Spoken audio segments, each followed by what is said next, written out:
गातून ज्ञानोबराय या नामामध्ये लोकांनी प्रवृत्त व्हावं याच्याकरता नामाचं फळ आणि नाम घेण्याची पद्धत अभंगाच्या प्रथम चरणात सांगतात. काळ वेळ नाम उच्चारिता नाही, दोन्ही पक्ष पाही उद्धरते. क्रमशः आलेला हा अभंग 21 क्रमांकाचा. मागच्या अभंगामध्ये ज्ञानोबरायांनी वेदशास्त्र हे सर्व काही प्रमाण देऊन एका भगवंताकडेच बोट करतात, कारण तो भगवंत सार आहे असं सांगून तुम्ही त्या भगवंताचं नाम घ्या अशा प्रकारे लोकांना विनंती केली. काही लोकांनी विचारलं, महाराज आम्हाला तुम्ही नाम घ्या असं सांगताय, त्याला आता वर्ष होत आलं बघा, पण आम्हाला जरा एक शंकाच निर्माण झाली.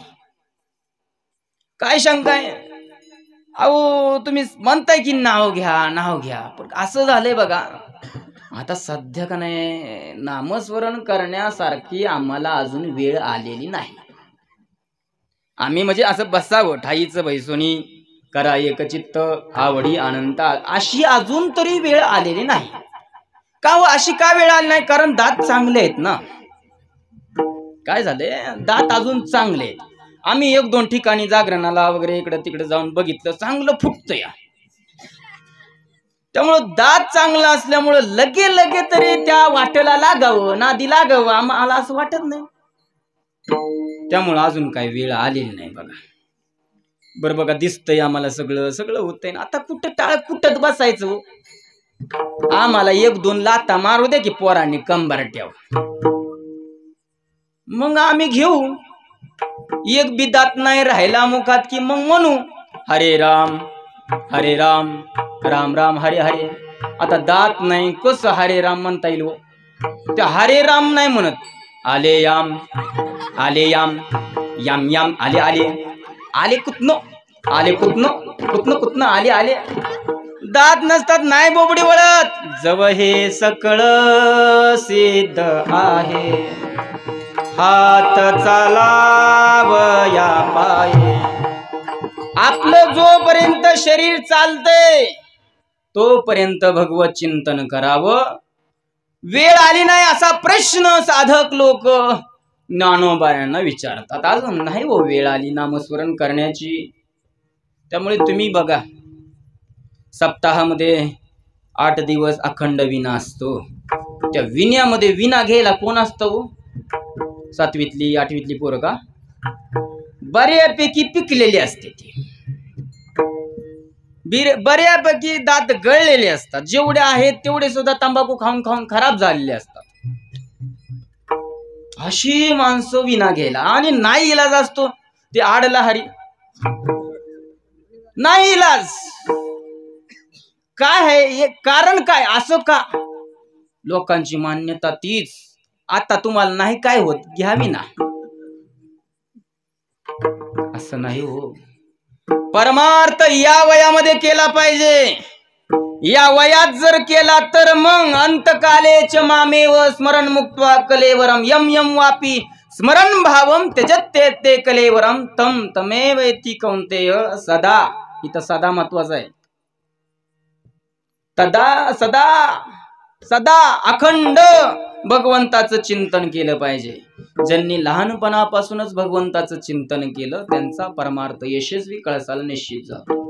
नंतर झालेल्यांचा होत नाही असं निश्चित मला म्हणायचं नाही, परंतु परमार्थ करायचं खरं वय हे आहे. आम्ही परमार्थाची सुरुवात ही 60 ओलांडल्यानंतर करतोय. 60 ओलांडल्यानंतर जेव्हा कुठंतरी ज्या पोराकरता सगळं केलं त्यांनी ज्या वेळेला वाकडं तोंड आपल्याकडे केलं त्यावेळेला आपण देवाकडे तोंड करतो, ती बी अपेक्षेने, सरळ बी नाही, अपेक्षा. भगवत भक्ती करण्याचं वय हे आहे. अनेक जण म्हणतात अहो अजून वय आहे. आपण नेहमी ऐकतो, मीही मागे पूर्वी सांगितलेलं आहे, आपण जर म्हणत असू ना मोठं झाल्यानंतरच परमार्थ करावा, तर ज्या ज्ञानोबरांनी वारकरी संप्रदायाचा पाया रचला त्या ज्ञानोबरांनी वयाच्या 16व्या वर्षी ज्ञानेश्वरी लिहिली. 16 वर्ष हे ज्ञानेश्वरी लिहिण्याचं नव्हतं, आपल्या दृष्टीने बिघडण्याचं होतं. पण त्या काळामध्ये ज्ञानोबरांनी 5व्या वर्षी भगवत प्राप्ती होते भक्त प्रल्हादांना, ध्रुव बाळांना. वय आहे का? वयाकडे जर पाहत असाल तर 5व्या वर्षी भगवत प्राप्ती झाले. हे काय आहे? भक्ती ही जन्मता नवे गर्भापासून झाली पाहिजे भक्ती. जरा माता भगिनी ऐकून घ्या माझं. पिक्चर बघायचं बंद करा. पिक्चरचे डोहाळे नका लागून घेऊ. त्या काळामध्ये लय फायटिंगचे पिक्चर आहे, तिथनच फायटिंग करायला लागतं. मग दुसऱ्या सांगतोय मला लात मारली. आता सुरुवात झाली लात मारायला, ते आता कडला जाणार आहे. नका फायटिंग बघू, नका माती खायचं डोहाळ लावून. बघायचं असेल तर रामायण पहा, पाहायचंच असेल तर महाभारत पहा, वाचायचं असेल तर हरिपाठ, वाचायचं असेल तर ज्ञानेश्वरी गाथा, सत्संग करा, कीर्तन ऐका, प्रवचन ऐका. तुमच्या पोटी जन्माला आलेलं लेकरू हे निश्चितपणे ज्ञानेश्वर महाराजांच्या गुणाने युक्त होईल, यात अत्र न संशय. आपल्याला अनेक अशा प्रकारे प्रसंग दिसून येतील. एवढी विनंती माझ्यासारख्या बालकाची ऐका. विठ्ठल बाई असेल, लेख असेल, जे असेल ते असेल, त्यांच्या हातातला पहिल्यांदा मोबाईल ओढून घ्या. ते इंस्टाग्राम, व्हॉट्सअप, फेसबुक, स्नॅपचॅट सगळं लॉक करून टाका आणि त्यांना ज्ञानेश्वरी हातात द्या. निश्चितपणे उद्धार झाल्याशिवाय राहणार नाही. कारण संस्काराची सध्या फार गरज आहे. संस्कारच नाही झाले तर पुढची पिढी फार अवघड आहे. 7वीतल्या 8वीतल्या मुलांनी गुटखान दारू प्यावी. महाराष्ट्रासारख्या संत भूमीच्या ठिकाणी असे अकृत्य व्हावे जे या गादीवर सुद्धा सांगता येत नाहीत. असे अकृत्य तुम्ही रोज ऐकताय. अशा गोष्टी आपल्या घरातल्या कोणी लेकरांनी करू नये याची दक्षता घ्या. आपलं तरी वंशज पुढे चांगलं व्हावं असं जर वाटत असेल तर गर्भापासून संस्कार चांगले केले पाहिजेत. आपला विषय चाललाय नामस्मरण करण्याकरता, भक्ती करण्याकरता वेळ पाहावी लागत नाही, काळही पाहावा लागत नाही. एखादा माणूस आता नाही हो लगेच काळ आला, असं करू ते उत्तरायणामध्ये आम्ही हे करू, भक्ती करू. कोणी म्हणेल दक्षिणा, कोणी म्हणे आता थंडीचे दिवस आहेत, पहाटे उठून काकडा गेला लय कंटाळ येतो. नाही, उन्हाळ्यात बघू. उन्हाळ्यात म्हटल्यानंतर म्हणणार काय गरमीनं झोपच लागली नाही, 12 वाजल्या झोपायलाच. बघू पावसाळ्यात इकडून गळतय तिकडून गळतय, नाही लागली झोप. अहो नका ऋतू बघू, नका काळ बघू. का? ज्ञानोबा सांगतात काळ वेळ नाम उच्चारिता नाही. नाम उच्चारिता काळ वेळ नाही. नाम उच्चारिता काळ वेळ नाही. नाम उच्चारायचं म्हटलं की त्याच्याकरता काळ बघायची गरज नाही आणि वेळही बघायची गरज नाही. म्हणजे जेव्हा वाटेल तेव्हा नाम घ्यायचं. मग त्याकरता बघायचं नाही मुहूर्त आहे का नामस्मरण करायला. आता मुहूर्त नामस्मरणाला बघायची गरज नाही. याच्याही पुढे ज्ञानोबरायने 10व्या अध्यायामध्ये ज्ञानोबराय बोलून गेले, नाम जपतो परम बांधू न शके स्नानादी कर्म. ज्ञानोबराय म्हणतात नामस्मरण करण्याकरता आंघोळ सुद्धा करावी लागत नाही. एखादे म्हणतील बरं झालं पाणी वाचलं, आंघोळ करावी लागत नाही याचा अर्थ आंघोळ करू नये असं नाही. पण पारुस असताना सुद्धा विठ्ठल विठ्ठल म्हटलं, पारुस असताना सुद्धा ज्ञानदेव तुकाराम म्हटलं तरी वावग नाही. काळ वेळ नाम उच्चारिता काळ वेळ नाही. बाकीचं सगळ्या गोष्टी करत असताना काळ वेळ बघावी लागते बरं का. काय सगळ्या गोष्टी करताना त्याला काळ आणि वेळ आहे. सगळ्या म्हणजे कुठल्या हो? नामस्मरण सोडून सगळ्याच. काय येते का लक्षात? नामस्मरण सोडून या जगामध्ये जेवढ्या काही गोष्टी आहेत सगळ्या गोष्टी करताना काळ बी बघावा लागतो आणि वेळ बी बघावी लागते. म्हणजे आम्हाला नाही समजलं महाराज. सांगू पुढचं. साधी नख जरी काढायची म्हणलं तरी काळ नाही वेळ बघावा लागतो.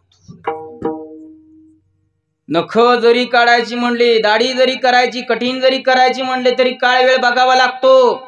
पूर्वीची लोक सांगतात सोमवारी शनिवारी नाही करायची. हे काय काळ वेळच आहे ना. घरात नख कापू नये हे काय काळ आहे ना, वेळ आहे ना, देश आहे ना, हे सांगितलंय. जेवणा करता सुद्धा काळ वेळ आहे. उगाच भूक लागली म्हणून 1 वाजता जेवत बसला. आता ड्रायव्हर लोकांचं द्या सोडून बघ. आता त्यांना प्रवास करावा लागतोय हे ते आपण नाही काय बोलत, जेवढे ज्यांना पाळता येतं त्यांनी पाळावं, पण जेवण रात्री 11 नंतर आणि पहाटे 3च्या आत करूच नाही. तसं पहाटे बी जेवण करू नये. काय काय माणसं गोकुळाष्टमीचा उपवास 12 नंतर सोडतात, हे कुठला नाही. आता तू सकाळपासून आतापर्यंत दम निघला ना, आता तुला रात्र निघणार नाही का 5 तासांनी. आता 12 वाजता फुलं पडली, सगळं झालं, तिथं ते काय असतं ते पाळणा वगैरे हे 1:30 वाजले तिथंच. तिथनं आता किती झोप राहिली हो, झोप लागस तर गेला अर्धा तास, 2 3 4 5 6, उशिरा झोपला म्हणून 6ला उठला असं समजा. 4 तास झोपला, आंघोळ केली, दिल ना बायको, दिल ना खायला का नाही देणार. 4 तासासाठी उगाच मधीच जेवतात. अर्धरात्री जेवण महापातक आहे. 12 ते 3 या कालावधीमध्ये कितीही अभ्यासाचा लोड असला तरी अभ्यास करू नये. किती उद्या परीक्षा असू दे, करू नये. अगोदर मग काय केलं, उगाच आता तहान लागली मग खोरण पाटी घेतलं, कुदळ घेतली, चला काय चाललंय काय नाही, तहान लागली मग काय करता, वीर खांदतोय. एवढ्या दिवस काय केलं, तहान लागल्यानंतर वीर खांदावी का, हे अगोदर कळलं. पहिल्या दिवसापासून विद्यार्थ्यांनी अभ्यास केला पाहिजे. शाळेच्या पहिल्या दिवसापासून. बहुतेक विद्यार्थी शाळेच्या पहिल्या दिवशी जातच नाहीत, का शिकवत नाहीत. अहो तुम्ही जात नाही म्हणून शिकवत नाहीत. अभ्यास करण्याकरता सुद्धा वेळ आहे. 12 ते 3 हा काळ अभ्यासा करता नाही, पहाटेचा वेळ हा खरा अभ्यासा कर. तात्पर्य काय चाललंय आपलं, प्रत्येक गोष्ट करायला वेळ ठरलेला आहे. जेवणाकरता सुद्धा वेळ आहे. संध्याकाळच्या वेळेला जेवण करू नये, संध्याकाळच्या वेळेला झोपू नये. ग्रहण वगैरे येतं, त्या ग्रहणाच्या काळामध्ये स्वयंपाक करू नये, जेवू नये, लघवी सुद्धा करू नये, टॉयलेटला सुद्धा जाऊ नये. म्हणजे टॉयलेट करता सुद्धा नियम आहेत का नाही, कुठं लघवीला जावं, कोणत्या दिशेला जावं, याला सुद्धा नियम आहे. तुम्ही म्हणता सांगा, आता एवढं सांगत बसायला वेळ आहे काय, कारण याला सुद्धा काळ वेळ लागतो सांगायला सुद्धा. सगळ्या गोष्टीला काळ वेळ आहे. एकटं फक्त नाम सोडलं तर, लग्न करायचं म्हणलं तरी काळ वेळ बघावा लागतो. उगाच मनाने आपल्या वाटलं आणि केलं लग्न असं नसतं. लग्न करायला सुद्धा काळ वेळ काढावा लागतो. पण काय सगळं उलट झालंय. वेळ ठरलेला असतो 12:25 लग्न होतं 2:25. का नाचायचं होतं ना चौकात, आयुष्यभर नाचतो मग थया थया. वेळ चुकली संकट येतं निश्चित ठेवा, लक्षात ठेवा. रामायणातला प्रसंग माहितीये, वेळ चुकवली प्रसाद घारीने झडपला. का झालं हे, वेळ. प्रत्येक गोष्टीला वेळ पाहावी लागते. वेळेशिवाय कोणतंच कार्य केलं जात नाही. प्रत्येकाला काळ वेळ ठरलेला आहे. पण नामस्मरणाला मात्र काळ वेळ नाही. एखादा म्हटलं माझी खूप इच्छा आहे एकादशी व्रत करायचे, पण काय करता, रोज कामाला जावं लागतं, काय होत नाही. असं करतो, बुधवारच्या दिवशी सुट्टी असते, बुधवारच्या दिवशी आपलं धरत जाणे एकादशी. अरे बाबा, पण एकादशी रविवारी येऊन गेली तू बुधवारी कसं काय धरतो, नाही मला सुट्टी आहे ना त्या दिवशी. असं नाही चालत.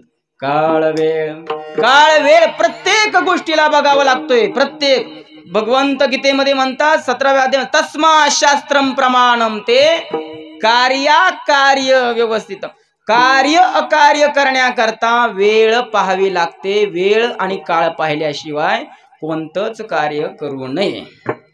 पण ज्ञानोबरायाने मात्र मूळ सिद्धांत सांगितला, नामस्मरण करण्याच्या बाबतीत काळ वेळ बघायची गरज नाही. यज्ञ करण्याकरता काळ वेळ करण्याची गरज आहे. दान करण्याकरता सुद्धा काळ वेळ बघावा लागतोय.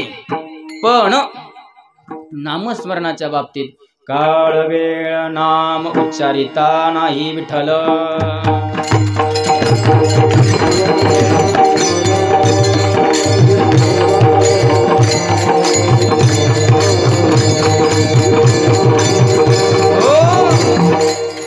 भगवंताचं नामस्मरण घेताना काळ वेळ पाहावा लागत नाही.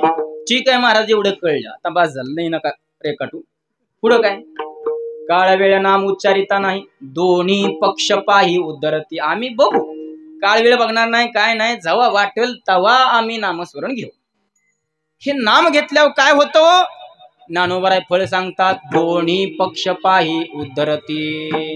दोन्ही पक्ष उद्धारतात, दोन्ही पक्षाचा उद्धार होतो. काँग्रेस बी आणि शिवसेना बी, दोन्हीचा बी उद्धार होतो. भाजप त्यांना बी घ्या त्याच्यात. दोन्ही पक्ष म्हणजे नक्की कोणते पक्ष असा नाही अर्थ घ्यायचा. दोन्ही पक्षांचा उद्धार होतो या शब्दाचा अर्थ दोन्ही पक्षातली माणसं उद्धार होतो म्हणजे नरकात जात नाहीत. कुठे जातात? वैकुंठात जातात. दोन्ही पक्षातली माणसं वैकुंठात जातात. दोन्ही पक्ष म्हणजे कुठला पक्ष? एक आईकडचा पक्ष आणि एक बापाकडचा पक्ष. येते का? लक्षात येते? आईकडचा पक्ष म्हणजे आईचं माहेर, त्यांचं भाव, त्यांचं मागचं सगळंच. आणि बापाकडचा म्हणजे बापाचा बाप, बापाचा बाप, बापाचा बाप. तिकडं आईचा बाप, आईचा बाप किंवा आईची आई, आईची आई. कसं घ्यायचं तसं घ्या. दोन्ही पक्ष पाही उद्धरती. दोन्ही पक्षांचा उद्धार होतो. दोन्ही पक्षाचा उद्धार कसं काय? नामेची तारिले कोट्याने कोटी. नामेची तारिले, नामाने तारलं. किती तारलं? कोट्याने हे कोटी. ज्ञानदेव म्हणे नाम जपा हरींचे परंपरा त्याचे कुळ शुद्ध. त्याचं सगळं कुळ शुद्ध होते. कुळ शुद्ध होते म्हणजे नक्की कुठलं कुळ शुद्ध होतं याचा विस्तार ज्ञानोबराने इथं केला. दोन्ही पक्ष पाही उद्धरते. एक सज्जन फक्त आपल्या घरात जन्माला यावा याच्या करता सगळ्यांनी प्रयत्न करा. 1000 सज्जन व्हावे याची नका कल्पना करू. एक साधू, एक भक्त आपल्या घरामध्ये जर जन्माला आला ना, तुमच्या बापानी, तुमच्या आजोबानी कितीही पाप केलेलं असलं तरी ते थेट वैकुंठात जाणार असं ज्ञानोबराय सांगतात. मी माझ्या मनाचं नाही सांगत. किती अगदी दारू पिऊन सगळं बर्बाद केलेलं असलं आयुष्य तरी सुद्धा एक भक्त जर कुळामध्ये अवतरित झाला, एक भक्त, एक सज्जन जरी जन्माला आला तरी सुद्धा नामेची तारिले दोन्ही पक्ष पाही उद्धरती. म्हणजे एक जण भक्ती करतो आणि आईकडची बी सगळी कुळ वैकुंठाला जातात आणि बापाकडची सुद्धा जातात. महाराज आम्हाला दुसरी शंका येते हो. काय शंका? तुम्ही म्हणताय भक्त जन्माला आला, नामस्मरण करणारा जन्माला आला तर अशी तरतात आणि एखादा बिघडलेला आला तर जन्माला मग कसं काय?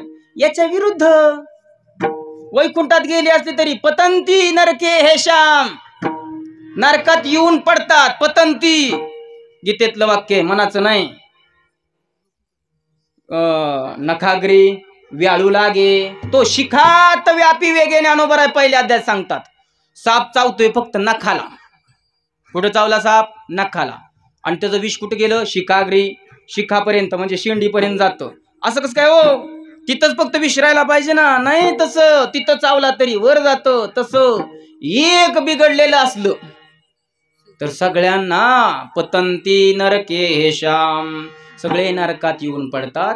म्हणून प्रयत्न एवढा करा, संस्कार द्या मुलांकरता. भगवंताचं नाम घेतल्यानंतर दोन्ही पक्ष पाही उद्धरते. हिरण्यकश्यपूला भगवंतानी फाडलेला आहे, उमऱ्यावर बसवलेला आहे. आणि उमऱ्यावर बसवल्यानंतर हिरण्यकश्यपू पहिल्यांदा हसू लागला. मला नाही मारू शकत तुम्ही का? हिरण्यकश्यपू उत्तर देतोय, मला वर आहे ब्रह्मदेवाचा, आत मारू शकत नाहीत, बाहेर मारू शकत नाही. भगवंत म्हटले आत बी नाही, बाहेर बी नाही, उमऱ्यावर आहे. म्हटलं दिवसा मारू शकत नाहीत, रात्री मारू शकत नाहीत. भगवंत म्हटले बाहेर बघ वेड्या, दिवस बी नाही, रात्र बी नाही, संध्याकाळ आहे, संध्याकाळ. म्हटलं दुसरा बी वर आहे. आता लय असं मागितलं, मी काय लय विस्तार करत नाही. मला सजीवाकडून नको, निर्जीवाकडून नको, असा वर आहे. भगवंतानी नख दाखवली, बघ ही सजीव बी नाही, ती निर्जीव नाही. टाकलं फाडवून. बिचारा मेला. मेल्यानंतर भगवंत थोड्या वेळाने शांत झालेले आहेत. सुरुवातीला शांतच होत नव्हते. शांत होईनात विघ्न आले म्हणून सगळ्यांनी गणपती बाप्पांची विनंती केली. सगळ्यांनी त्यांना गणपती बाप्पांना बोलवलं. सुख करता दुःख हरता करता विघ्नाची नुर्वी पूर्वी प्रेम कृपा जयाची. गणपती बाप्पाने पाहिलं, नमस्कार केला आणि गेले निघून. म्हटले जाऊ द्या, गणपती बाप्पा विघ्न हरतायत. पण नाही, त्यांनी केलं, जाऊ द्या. पण कुणी बी झाला तरी तिच्या हातात असतो. कुणी बी म्हणजे आता कशाला पदव्या सांगायच्या कुणाच्या काय? थोडा तरी तिच्या हातात असतोच ना, तिच्या ऐकण्यात असतोच ना. ऐकत नाही का तेव्हा? आणि नाही ऐकल्यावर भेटल का? खरंय का नाही? हा तुमच्याकडेच बघतोय मी, लय वेळ झालं पण तुमच्या लक्षात येईना. ऐकण्यात असतो ना, त्यांना बोलवा.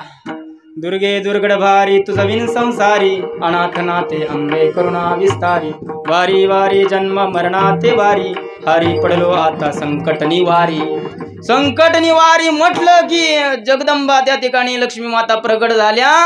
लक्ष्मी माता म्हणे हे आमचं नव्हे, हे आमचं नाहीच.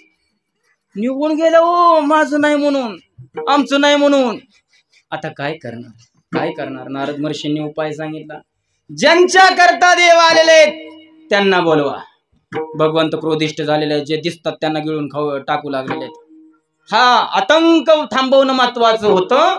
म्हणून भक्त प्रल्हादांना विनंती केली. भक्त प्रल्हाद समोर आले. लहानशा असणाऱ्या 5-6 वर्षाच्या भक्त प्रल्हादांना पाहिलं. भगवंताला एवढा आनंद झाला, भगवंत शांत झाले. भगवंत उचलून घेतात आणि पप्पी घेऊ लागले लहानशा भक्त प्रल्हादाची.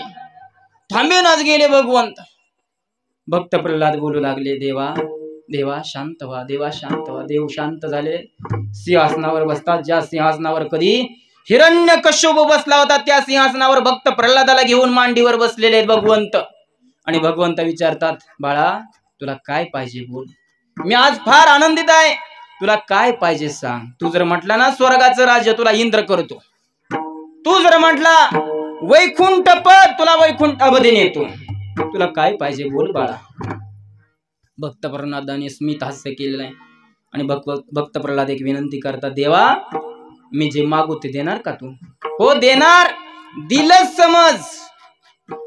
अहो देवा तुम्ही अजून ऐकलं नाही माझं ऐकायच्या अगोदर तुम्ही कुठे शब्द देता हो? शब्द पाळता आला पाहिजे शब्द देण्याच्या अगोदर, तर शब्द द्यावा.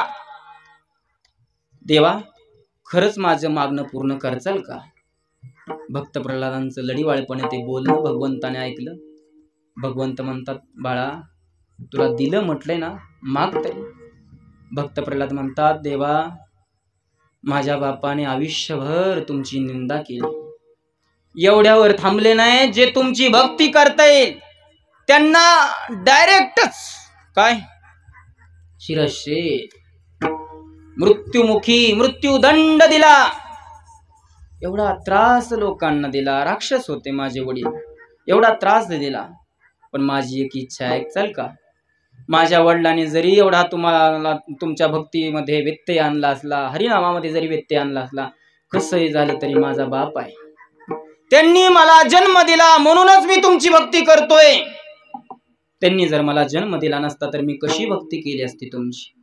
म्हणून माझी एक विनंती आहे, माझ्या वडिलाला नरकात नका पाठवू, माझ्या वडिलांना वैकुंठाची प्राप्ती करून द्या. असं ज्या वेळेला लहानसं 5 वर्षाचं लेकरू बोलतंय त्यावेळेला गदगद हसू लागलेले भगवंत. आणि भगवंत म्हणतात, अरे प्रल्हादा तू ज्या दिवशी या कुळामध्ये, या दैत्याच्या कुळामध्ये अवतरित झाला ना, त्या दिवशी तुझा फक्त बापाचा नाही सगळ्या दैत्य कुळाचा उद्धार झालाय. सगळं दैत्य कुळ कुठं गेलंय? वैकुंठामध्ये गेलेलं आहे. हे का घडलंय? तुझा जन्म झाला दोन्ही पक्ष पाही उद्धरती अशा प्रकारचं नाम असल्यामुळे हे नाम काय करतं? सगळ्या दोषाचं हरण करता. भंगाचं द्वितीय चरण. रामकृष्ण नाम सर्व दोष हरण, जड जीवा तारण हरी एक. भगवंताचं नाम घेण्याकरता काळवेळ पाहावा लागत नाही. आणि भगवंताचं नाम घेतल्यानंतर आईकडचं कुळ आणि बापाकडचं कुळ हे संपूर्ण वैकुंठाला जात. हे जात कशामुळं हो? वैकुंठाला जाण्याचं कारण काय? वैकुंठाला जाणारा व्यक्ती हा पुण्यवान असतो. कुणालाही वैकुंठ नाही प्राप्त हो. तैसे पापियाचे ठाई मोक्ष न वसे. ज्ञानोबराय म्हणतात, पाप्याच्या ठिकाणी मोक्ष नाही, वैकुंठ नाही, त्याला वैकुंठ प्राप्ती नाही. वैकुंठ प्राप्ती ही अगणित पुण्यवानाला आहे. मग काय होतं? काय नाही, भगवंताचं नाम घेतल्यानंतर रामकृष्ण नाम सर्व दोष हरण. रामकृष्ण अशा प्रकारे भगवंताचं नाम घेतलं. रामकृष्ण का हो? रामकृष्ण म्हणजे रामकृष्ण हरी आदी करून सगळीच भगवंताची नाम असा अर्थ घ्यायचा. रामकृष्ण ही मुख्य नावं सांगितलेली आहेत. रामकृष्ण हरी विठ्ठल केशव माधव वगैरे वगैरे अनेक भगवंताची नावे आहेत. या भगवंताच्या कोणत्याही नामाचा उच्चार केला तरी काय होतं? पापाचे कळप पळती पुढे पाप नष्ट होतं आणि पाप नष्ट होतं म्हणूनच ज्ञानोबा म्हणतात रामकृष्ण नाम सर्व दोष हरण. सगळ्या दोषाचं हरण होतं. हरण म्हणजे हरिण होतं. कावळा होत नाही, वाघ होत नाही, काय होतं? हरण होतं. असं नाही हो अर्थ उगाच मी काही सांगितलं गो, असं नका करू. हरण या शब्दाचा अर्थ नष्ट होतं, पाप नष्ट होतं आणि पाप नष्ट झाल्यामुळे रामकृष्ण नाम सर्वदोष हरण. जड जीवा तारण हरी एक. जड जीवाला तारण असणार ते नाम आहे. जड आणि जीव. भगवंताचं नाम फक्त सजीवाला तारतं असं नाही, जडाला सुद्धा तारतं. म्हणून नामस्मरण करणाऱ्या नामधारकाने नाम घेत असताना मनातल्या मनात नका घेत जाऊ. नाम नेहमी मोठ्याने घेतलं पाहिजे. विठ्ठल विठ्ठल विठ्ठल विठ्ठल, ज्ञानदेव ज्ञानदेव, तुकाराम, असं मोठ्याने नाम घेतलं पाहिजे. मोठ्याने नाम घेतलं की आपल्या सोबत असणारे जड निर्जीव पदार्थ सुद्धा त्यांचा सुद्धा उद्धार होतो. एवढं नामाचं महात्म्य आहे. नाम चांगले चांगले माझे कंठी राहो भले, कपिकुळ उद्धरिले, मुक्त केले राक्षसांना सुद्धा मुक्त करणारे हे नाम आहे. म्हणून जडजीवा तारण हरी एक. भगवंताचं नाम हे जडजीवांना तारणार आहे. म्हणून हरी एक अशा प्रकारचं ते भगवंताचं नाम जो घेतो त्याला ज्ञानोबराय स्तुती करतात. अभंगाचं 3रं चरण. नाम घेतो त्याची स्तुती ज्ञानोबराय करतात. हरिनाम सार जीवा या नामाचे. ज्यांना हरिनामाचं जो सार असणार हरीचं जे नाम आहे ते नाम घेण्याची ज्यांना जिव्हा या नामाची, ज्यांना त्या जिव्हा म्हणजे जीभ त्या नामामध्ये रंगलेले आहे. पूर्वीच्याच अभंगामध्ये पहिल्या अभंगामध्ये ज्ञानोबरायांनी सांगितलं वेदशास्त्र उभारी बाह्य सदा पूर्वीच नाही असुनी संसारी जिव्हे. जिव्हे म्हणजे जिभेनं वेग करा, जिभेनं वेग करा आणि जिभेनं वेग केला की त्या जिभेला आवडू लागतं. जिभेला आवडू लागतं. ज्याच्या जिभेला ते नाम आवडतंय, नाम गोड नाम गोड, अशा प्रकारे ज्यांची स्थिती झालेली आहे. तंबाखू गोड तंबाखू गोड असं नाही. नाम गोड नाम गोड म्हणजे भजन म्हणता म्हणता तंबाखू खाणाऱ्याचा करता बोलतोय मी.